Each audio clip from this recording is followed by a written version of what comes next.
Then I saw a new heaven and a new earth, for the first heaven and the first earth had passed away, and there was no longer any sea. I saw the holy city, the new Jerusalem, coming down out of heaven from Yahweh, prepared as a bride beautifully dressed for her husband.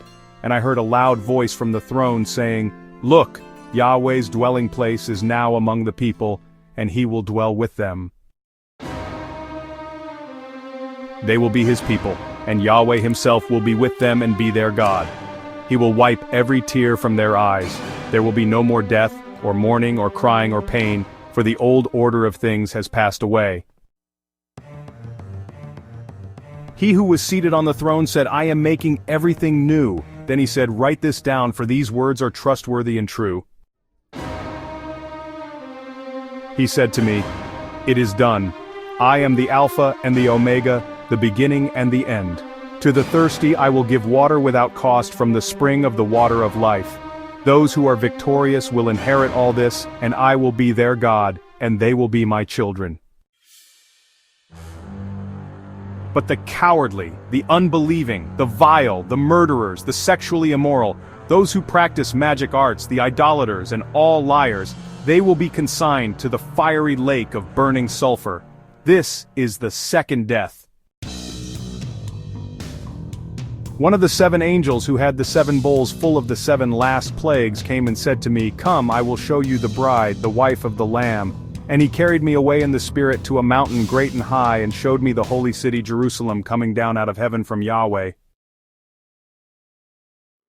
It shone with the glory of Yahweh, and its brilliance was like that of a very precious jewel, like a jasper, clear as crystal. It had a great high wall with 12 gates, and with 12 angels at the gates. On the gates were written the names of the 12 tribes of Israel. There were 3 gates on the east, 3 on the north, 3 on the south, and 3 on the west.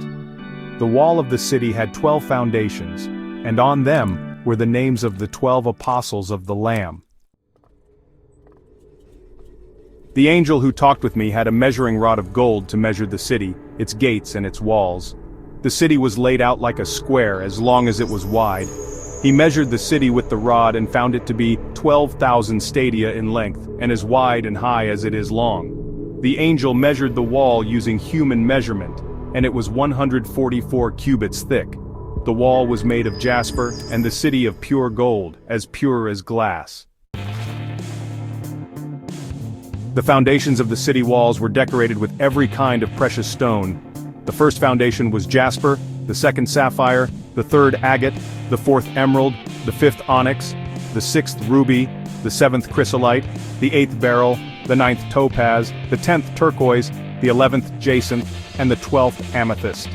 The 12 gates were 12 pearls, each gate made of a single pearl. The great street of the city was of gold, as pure as transparent glass. I did not see a temple in the city, because Yahweh Almighty and the Lamb are its temple. The city does not need the sun or the moon to shine on it, for the glory of Yahweh gives it light, and the Lamb is its lamp. The nations will walk by its light, and the kings of the earth will bring their splendor into it. On no day will its gates ever be shut, for there will be no night there. The glory and honor of the nations will be brought into it. Nothing impure will ever enter it, nor will anyone who does what is shameful or deceitful, but only those whose names are written in the Lamb's book of life. Hallelujah!